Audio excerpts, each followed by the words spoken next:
বলো বাপ, এখন তুমি কি করো? কেন, ঘটক মশাই আমার সম্বন্ধে আপনাদের কিছু বলেনি? হ্যাঁ বলেছে কিছু কিছু, যেগুলো বাকি আছে সেগুলো তো জানতে হবে তাই না? বর্তমানে আমি একটা প্রাইভেট স্কুলে শিক্ষকতা করি, আর কিছু ছেলে মেয়েদের টিউশন পড়াই, এই আর কি। কি?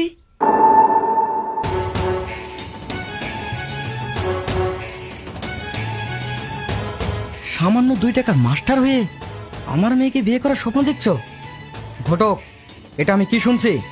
এই ছেলের সঙ্গে আমার মেয়ের বিয়ে দেবো না, যার মাসিক ইনকাম আমার মেয়ের 1 সপ্তাহের হাত খরচ। আপনি তো ভালো ছেলে দেখতে বলেছিলেন, ধন সম্পদ থাকতে হবে সেটা তো বলেননি। আলিফ হচ্ছে এই গ্রামের সব থেকে ভালো ছেলে, এডুকেটেড, সভ্য। দূর সভ্য, যে এখন নিজে পায়ে দাঁড়াতে পারেনি, সামান্য